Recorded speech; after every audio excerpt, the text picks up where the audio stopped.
Welcome to Immigration Invasion, a podcast where we explore the ridiculous and absurd aspects of immigration law in the U.S. We're your hosts, Asma Din and Robert Armstrong. How are you doing, Robert? I'm good. Good. It's been a week again, as is typical with me, where I'm going in several different directions at once. For those of you guys that don't know, we're both immigration attorneys with our own practices. So it's a little bit of being a lawyer plus also being a small business owner, and that pretty much describes my week. Yeah, having to wear a lot of different hats. Absolutely. Yeah, absolutely. Yeah, same here. I've had a pretty crazy week, just like caseload wise. Finally decisions are starting to come in on some cases, which is good. But yeah, just having to like kind of switch from like kind of the lawyer hat to the business owner hat. Sometimes it's just it's a struggle. Yeah, absolutely. And I think when we did our rehearsal for this episode, I was thinking a lot about the stuff that I did a week or two ago, and I traveled and I did all these things. But, with us being a couple days out of the election, feels like none of that's relevant, right? And I think that's the big thing that's top of mind for us right now in 5 days? Yeah. The 2024 election is going to occur. And that's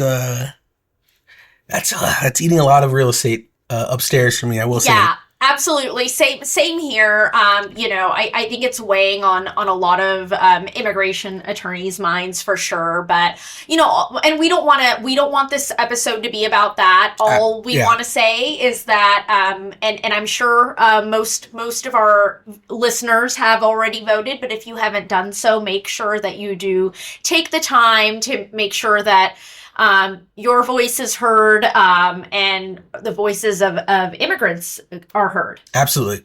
Yeah. Your vote is very important. We're not going to beat, I don't know if the horse is dead or just lame, or we're not going to beat this, because we don't want it to be that kind of podcast. But your contributions to this country, are what earned you your right to be a citizen here, directing this specifically at our immigrant listeners. And I mean, if it didn't matter, nobody would be trying to take it away from you. So don't fall into that idea that, I'm not going to vote either way. It doesn't matter. No, it does matter. Get out there, do the vote. I think that's the public service announcement for this episode. Now we want to get into broken news. Yes. Okay, this story brought to you from an extremely credible source, also known as TikTok. TikTok news, yes, I believe that's what it is. And so a funny thing about this. So the original video, and I was telling Robert, was posted in Spanish, and I'm not a native Spanish speaker. I don't really speak much Spanish at all. Yeah. What is the secondary language, or what languages do you speak? I speak Urdu, which is basically Hindi. When India and Pakistan were all one, it was just Hindi, and then now with Pakistan being post-partition, it's now Urdu. Yeah. So and I do speak Spanish, so I'm was born in Panama. But it's funny because we have noticed that there is a little bit of overlap, in certain phrases and certain terms, like, in Arabic, right? Any countries where there are a lot of Muslim people, I'm Muslim-splaining to you for some reason. I don't know why, but people say inshallah, right? Yeah. Mm-hmm. And that means God willing. Yes. Or hopefully. Yeah. So. And then in Spanish, there's a phrase that I've had in my lexicon since I was a little kid, and it wasn't until like a couple minutes before the podcast that Asma pointed it out. Ojalá. And ojalá comes from anybody? Arabic.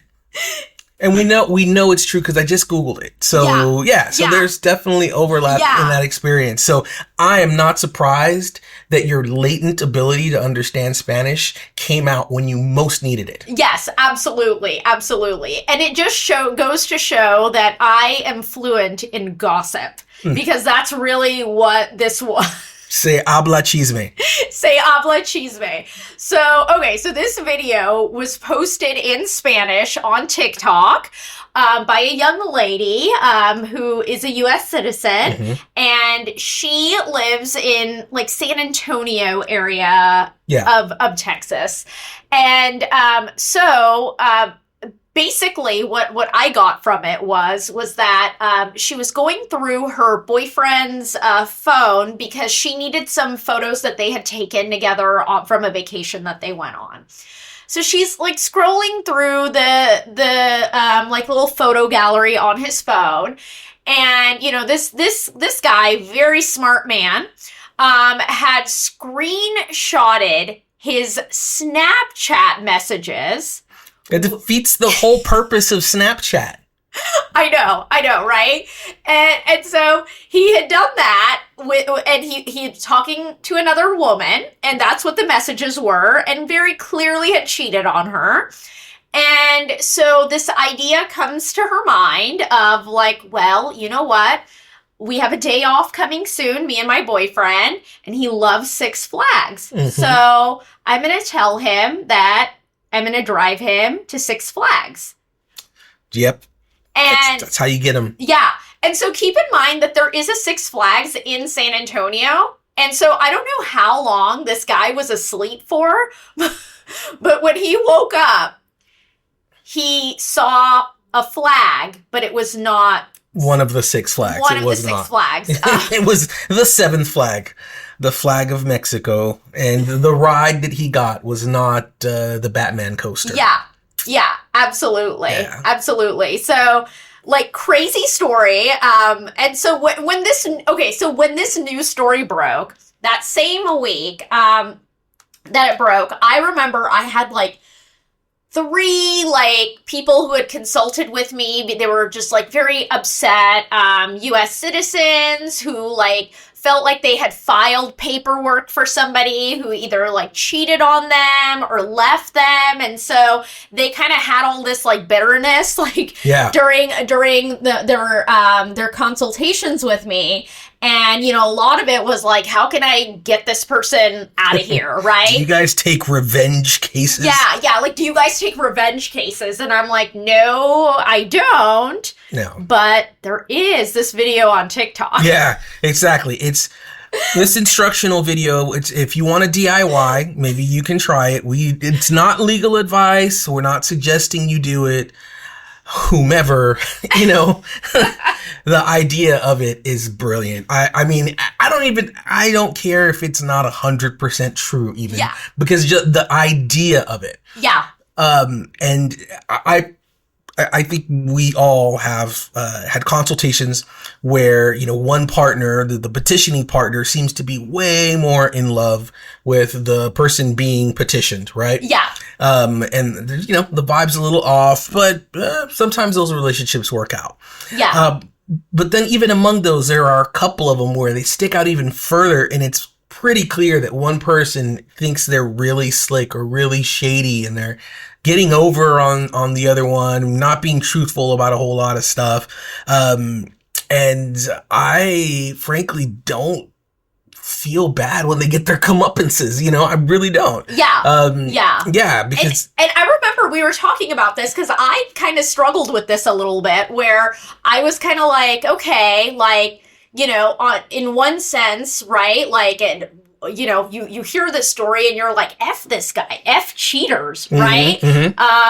But like when I put my little immigration attorney hat on, I was just like, oh, well, you know what? Like maybe she took it a little too far. But then I take that immigration attorney hat off, and then I'm like, this guy screenshotted his Snapchats and left them on his phone. So I don't know, maybe he deserves to get deported just from like a sheer stupidity standpoint. That should be an admissibility right there. You know, like when you're presenting yourself at the border, CBP takes your phone and they go through. If they see screenshots of snapshots, of Snapchats that are incriminating to your relationship, they should just turn you around, at least put you on hold. Yeah, you know, put you on a hold. Secondary inspection. Yeah. And you. I want to say that you're a little kinder than I am. You're a kinder person, because I know I see that, and immediately the Schadenfreude warms my chunky little heart. You know, it just does. I'm like, yeah, good. I'm glad. I'm good. That way you can learn, you know? Yeah. So, you know, the story, I'm hoping it's true. I hope it can be used as a cautionary tale to other people that are messing around. Because in the big picture, all you got to do is not be an ass for like 3 to 5 years, and you're set. You're a citizen. You know what I mean? Exactly. And she said in the video that she thought that the relationship, that's where it was headed, was towards marriage. And so, you know, she was planning on fixing him and all of that. And then he just had to be a cheating ass. Yep. Well, that's why she was like 212A9, see you later. Yeah. That one's for the lawyers. That's for the lawyers. Yeah. Yeah. It's like, hey, let's go to a bar. Which bar? The 10-year bar. Yeah. So she's an anti-hero. That's what I think. She really is. She is. Yeah. Absolutely. So that's our broken news. Yeah. And again, given the weight of you know, the impending elections, you know, I don't feel like there's any need to get any like really heavy serious news. Plus, nothing really is gonna roll out. So yeah. Exactly. So, okay. Yeah. So this is our first official episode. And this episode is titled Assemble Your Crew, aka Building Your Network as an Immigration Attorney. Yeah. So let's get into this. Why is it important to build your network as an immigration lawyer? Yeah, there's a lot of reasons, but I think the most basic big picture reason is that this work is difficult. It feels lonely, especially if you're a small practice or a solo, right? But it isn't actually. There's almost nothing that you're going to be doing that hasn't been done before. With small exceptions, because some of you guys are probably doing really weird stuff. There's a couple. There's not a lot, but you know, in every city, there's 1 or 2 attorneys that everybody else is like, that doesn't seem right. Yeah, that doesn't seem right. But the rest of you, you know, you're not reinventing the wheel. Yeah. So instead of having that pressure and stress, you got to do it all by yourself. You rely on the people around you. You know, get a couple. It doesn't have to be a whole bunch, but get a couple of people that you know you can lean on. Yeah, absolutely. And I feel like the importance of building your network, it sort of evolves. That's kind of how I've always thought of it, where when you're a younger attorney, maybe you build your network so that you can have some mentorship, right?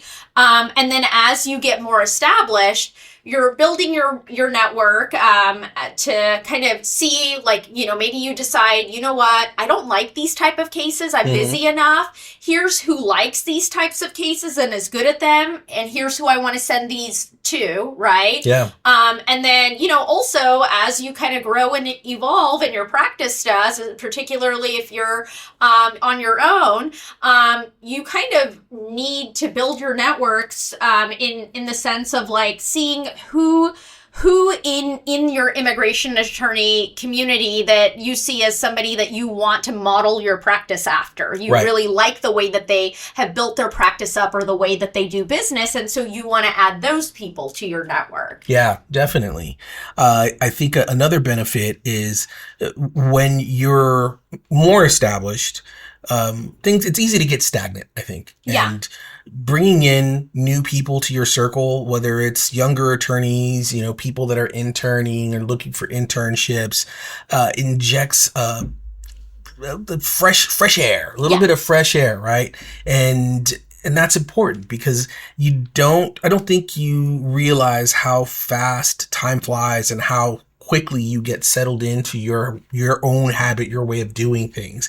And when you've got somebody that's newer, they're looking at things from a very different perspective than you are, right? And you can think about a lot of the attorneys that have been practicing for 20 or 30 years, and they're like, nope, paper file. It's the way I do it. I've always done it that way. It's the only way to do it.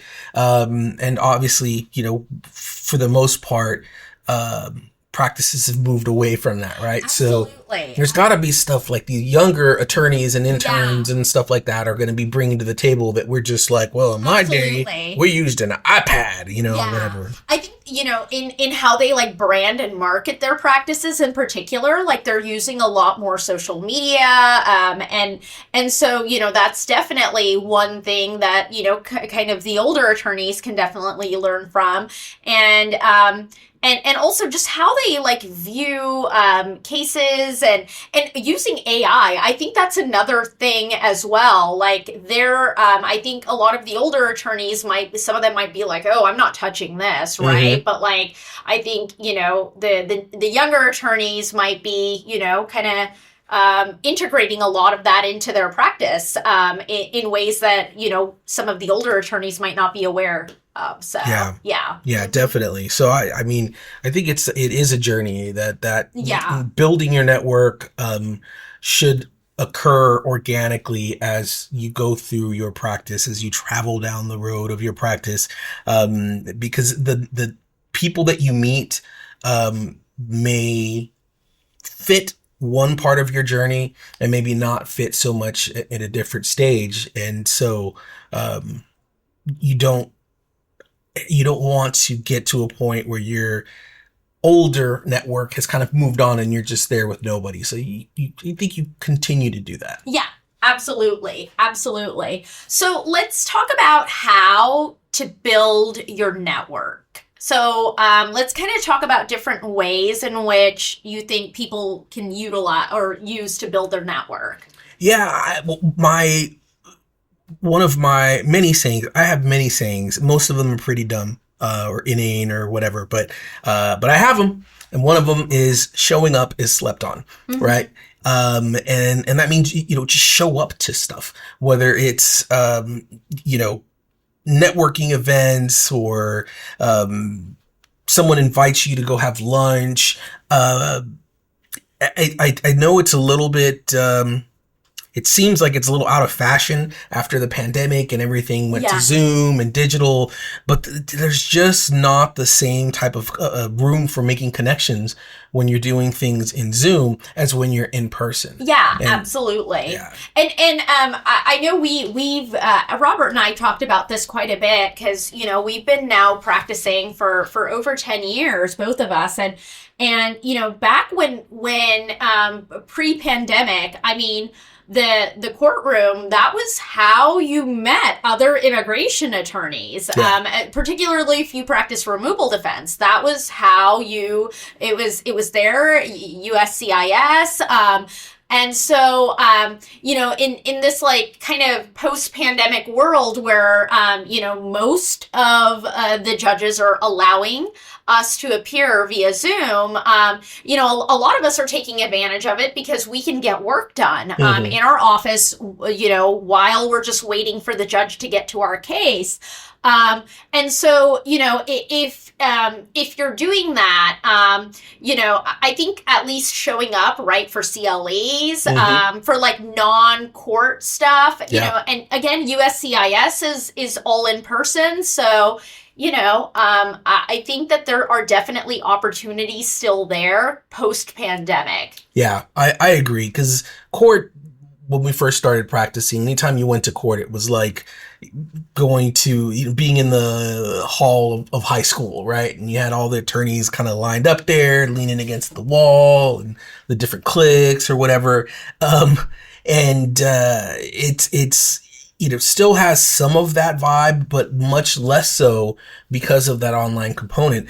And the same with these conferences. Almost every conference now has the option for the remote, right? You pay X amount to go in person or X amount for remote. But speaking from personal experience, last week I went to the UT Law CLE conference in Austin, and it was 2 days. A lot of the stuff, was probably tailored to younger attorneys that don't know certain things, but I did get a couple of sessions where it was great information, and that's great. But the time in between the sessions was what's most valuable to me at this point in my career, because it's an opportunity to reconnect with attorneys that I've met that are from other parts of the country, an opportunity to network with people that might want to refer clients to me if they're coming to the Dallas area. So that in between space is valuable, and you just don't get it in a digital Zoom video call. Absolutely. Okay, so I would say, Robert, that most people would classify you and I as extroverts. What if you have a more introverted personality? Like, how would you recommend that a person who's more of an introvert basically get out there and network and build their network? So I think the way to do it is to be scripted about it, right? Make a plan it out. I actually am an extrovert, but kind of right on that line where once my social battery's done, I just kind of draw in and I'm just like a turtle, right?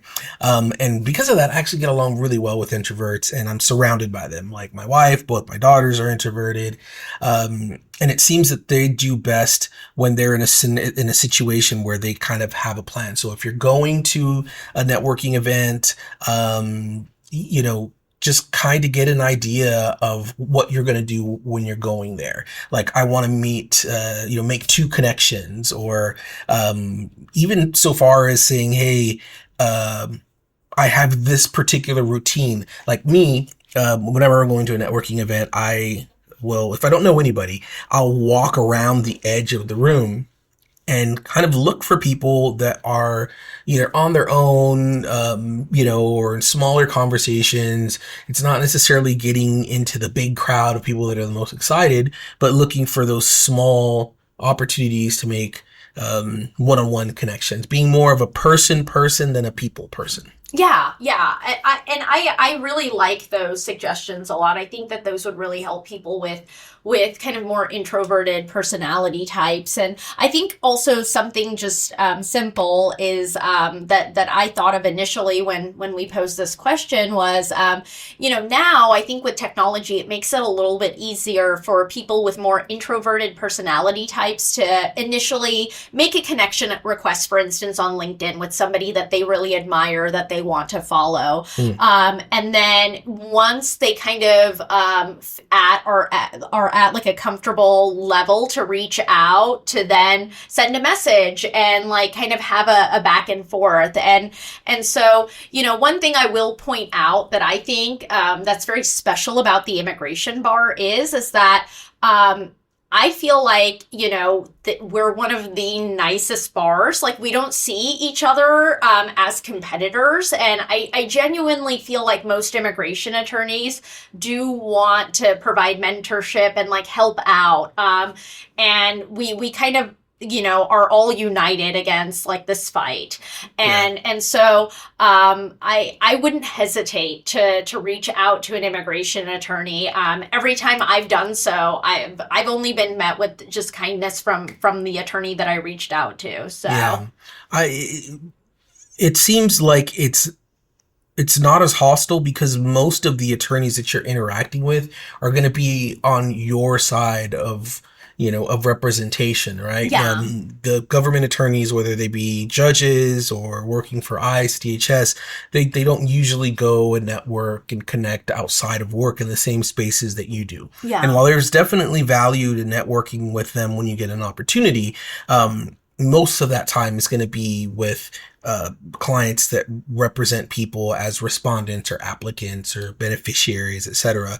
So you're not clashing with each other during court, which I think makes it so that your interactions can be more positive, can be about connecting and uniting against, fighting the good fight against Goliath, right? So I actually wanted to go back real quick, and this just came to me when we talked about introverts and how they should, Yeah. network. Extroverts also have challenges, and I know that my experience is that even though I'm the extroverted part of me makes me quicker to be able to make that initial connection. As extroverts, you actually also have to watch out to turn it down a couple notches because Yeah. it's very easy to be too much, right? If you're too extroverted and someone's trying to have a conversation, and you're just like dominating it, that also has its downside. So, and I only say that because, for people that are introverted that are saying, yeah, I'm more of an extrovert, I can't really network. That's the wrong approach. It's not that one is better than the other. It's just that one is a little bit more heedless about jumping into those Yeah. conversations. Yeah, absolutely. Absolutely. So, Yeah. okay, so let's talk about a little bit of what our networks look like. So, Robert, why don't you kind of describe what your network looks like? Yeah, the best analogy I can think of is like when you cut a tree, right? I'm saying this as if I've cut a tree before, like a lumberjack. When I've watched a TV episode where a tree has been cut, there are concentric circles inside, right? And for me, that's a good representation of what it is with my network. I've got people that are on the outskirts that I've heard of or might have run into, and as you get further in, it's people that you interact with more and know better. But once you get to that inner circle, it's small. Purposely small. There doesn't have to be a lot of people there. And I mean, I have like a handful, literally a handful, no more than 10 attorneys that I would say like are in my inner circle, and 4 attorneys that are in my innermost circle. Yeah. Right. Yeah. So, it's about quality, not quantity, and understanding that you don't have to be best friends with everybody. It's Yeah. just, Absolutely. Absolutely. And I would say that my network basically mirrors yours, Robert, where that I do have that like very inner circle of people. And then, and then kind of going in the outer rings, a lot of great attorneys where, maybe we don't talk all the time, but whenever we do, it's just like, it's great. It's great back and forth. And then, as I've sort of evolved as an immigration lawyer, my network is now starting to include, criminal defense attorneys, family law attorneys. When I have questions about those specific areas that affect my immigration clients, or people that I can reach out to, they send me referrals and vice versa. And so I also think that that's important too, as as your network builds, to kind of make sure that you have referral sources outside of immigration law. yeah, agreed. When you're only networking with other immigration attorneys, even if you're very amicable, one thing you're not going to see a whole lot of is direct referrals, right? Unless you become known as the attorney that handles, like in your case, crimmigration, right? In my case, asylum cases, which takes a while for you to get there. Yeah. So in the meantime, networking outside of immigration only, is another way to get yourself out there and become the immigration attorney for other people. And there are a couple people outside of the immigration sphere, litigation sphere, that every now and then will call me and say, "Hey, Robert, I know you're doing immigration, and I've got this question or I've got this issue." And it's great because I'm not competing with anybody there. I'm probably the only immigration attorney they know. Yeah. And the way that I met them is that I went to some event that was not directly related to immigration. Yeah. Yeah, absolutely. Absolutely. And that's a very good point. When you're a younger attorney and you're in that hustle mode, that is so important to kind of like be known as like, okay, there's this criminal defense attorney. He doesn't know any immigration attorneys. And so that really helps in the beginning of your career for sure. Yeah. Yeah. Yeah. So now let's talk about, what can your crew do for you? Yeah. I mean, I obviously if you guys haven't picked up on it, Asma is definitely one of the people in my innermost circle, right? So I think about the things that we're able to do for each other, and in my case, if I have a question about a particular issue in the law, if I am not able to be in two courtrooms at the same time, and one of the judges or both of the judges are real persnickety, well, I've got someone that can help me cover. Anytime I get a consultation where stuff gets real weird, I'm already calling Asma. I'm like, hey, this situation is really off, and it helps because I can get out of my own head. And that's, aside from that, the feeling of knowing that you have someone that you can vent to when things are going bad, or go and get celebrated when things are going well.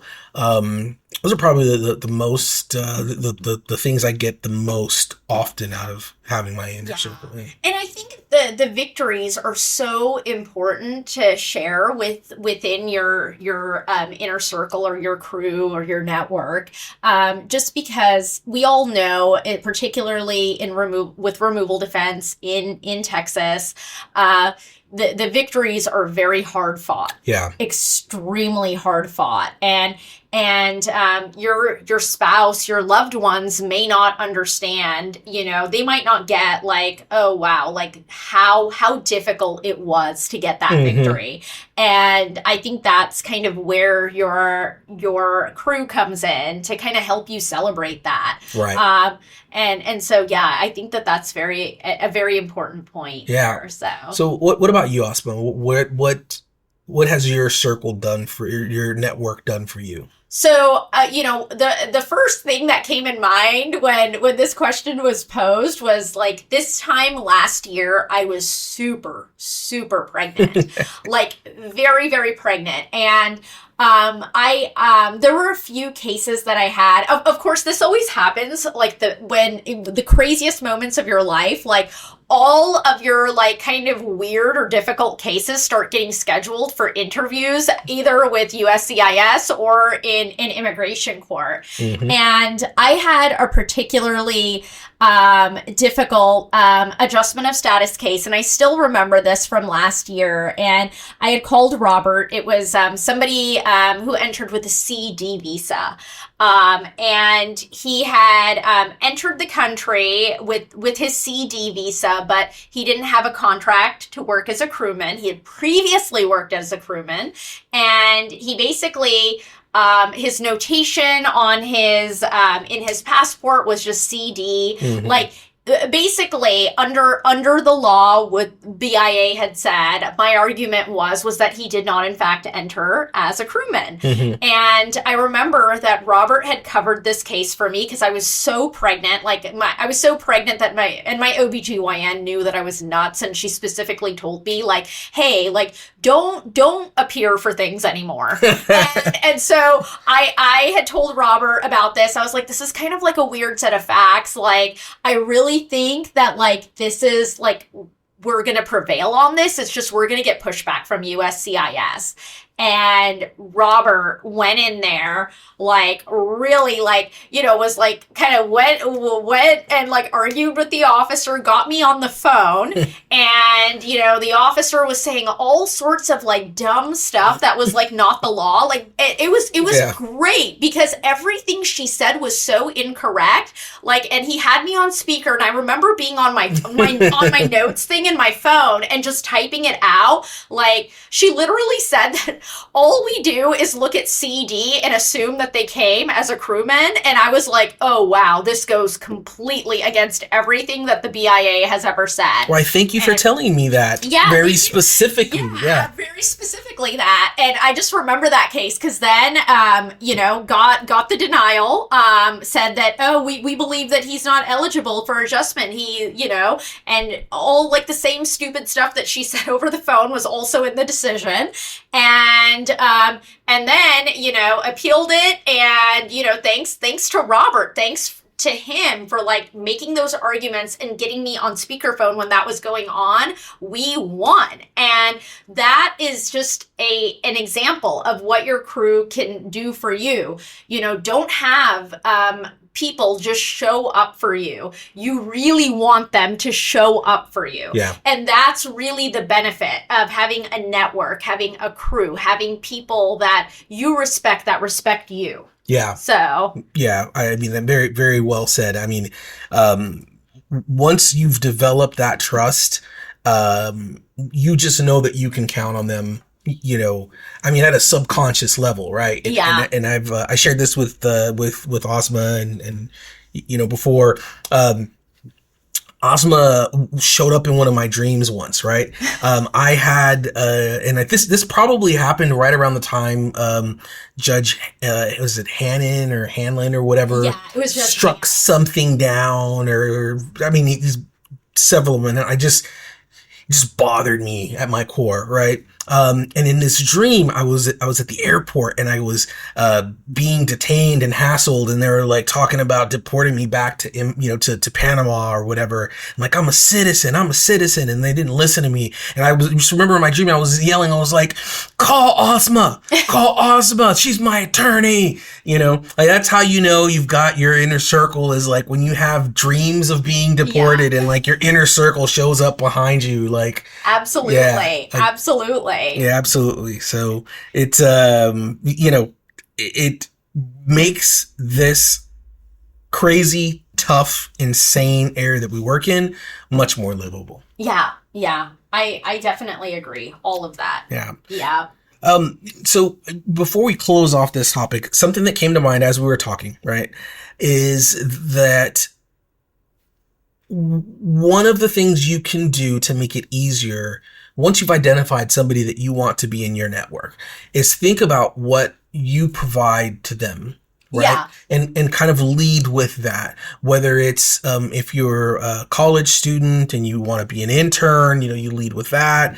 If you're, looking for a mentee a mentor, you know, think about what are some of the things mentors are looking for and, you know, ideas, conversation, but the ideal networking connection is going to be one where there's some symmetry. There's some back and forth. It's not just you.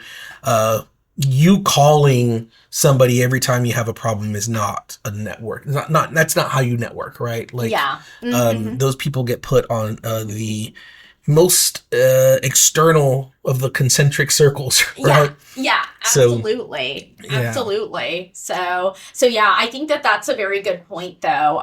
Is I think it's just like basic things like that, is seeing what you bring to the table before reaching out to somebody and leaning in with that. And then also, you know, just simple things like saying thank you and you know, throwbacks, like, you know, thank you emails.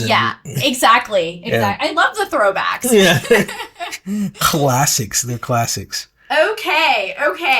Now, let's kind of get into, I think, a very fun portion of our podcast. So,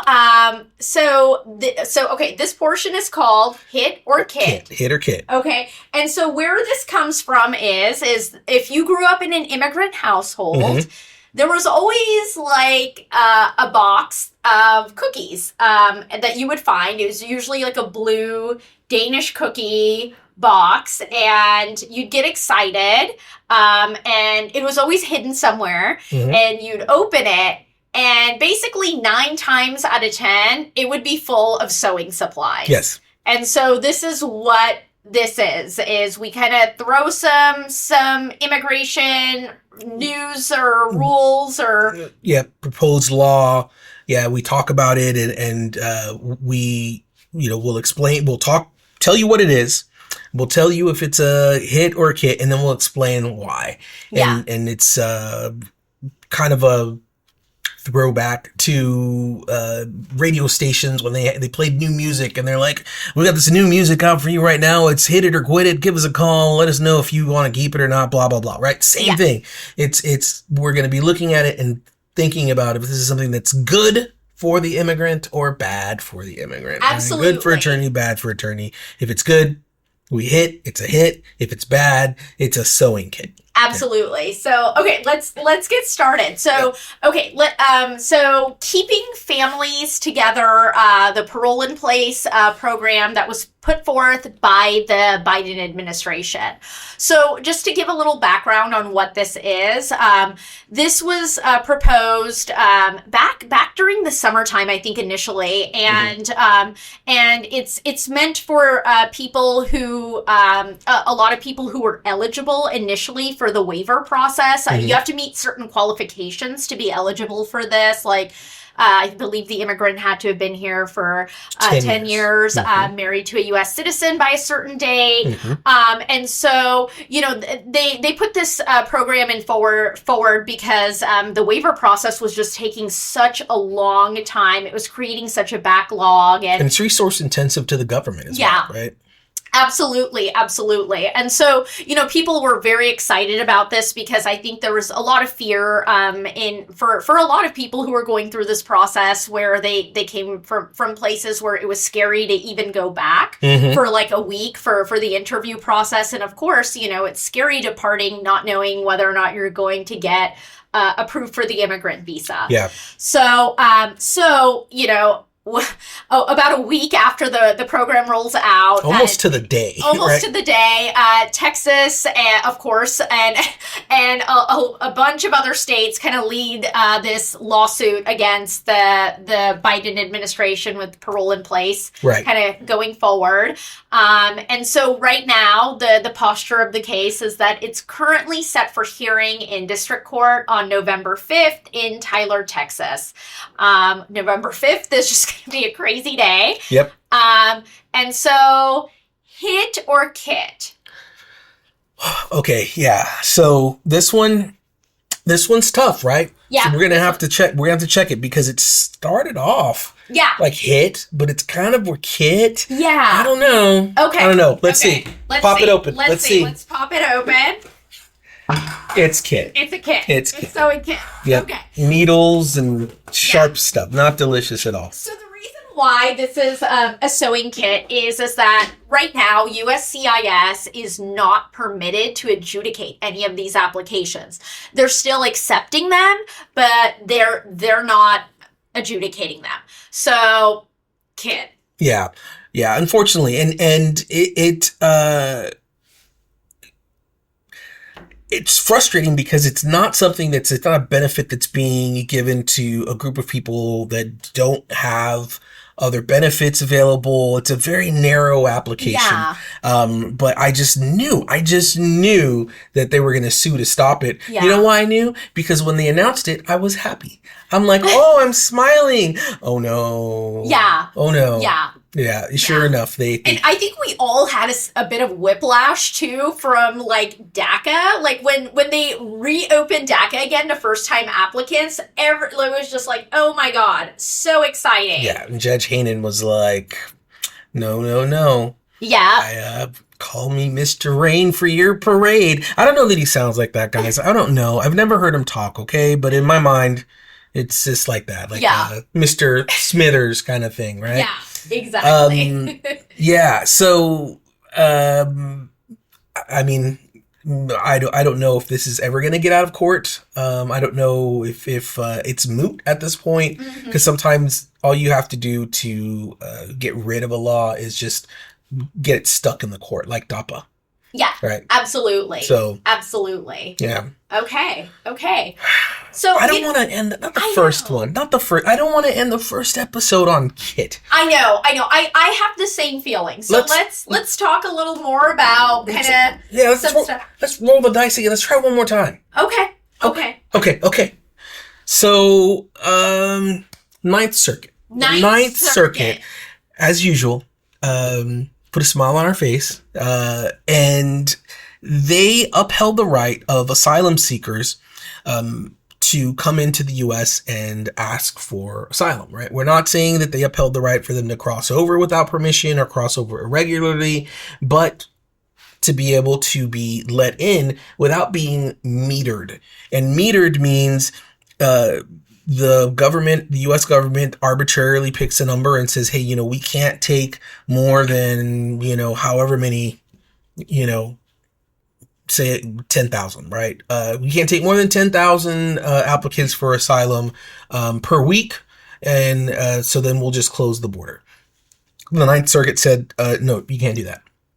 And so it's not a freebie. It doesn't mean anybody's going to win asylum, at a higher rate. It just means they're going to get to apply for asylum in the United States as per the international treaties and laws that the United States has agreed to follow. Yeah, this is great news. I mean, this is a big win for those seeking asylum, and I remember reading the kind of the news blurb on this, and it sounds like a lot of the metering that was happening too was done in a way by Customs and Border Patrol officers where it was very coercive and like kind of just a lot of punitive.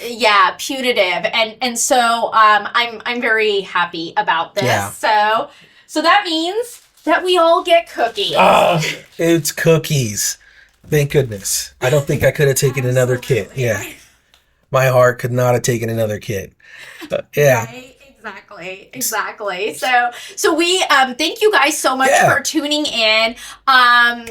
We want to kind of briefly discuss our next episode. That one will be called Meet the Inner Circle. We are very excited about that. Yes. So we're excited to introduce you guys to our inner circle. Yes. And kind of have them on here and chat with them and all that good stuff. Absolutely. And I think that's we're gonna set the tone going forward because we really are going to try to have a guest every episode.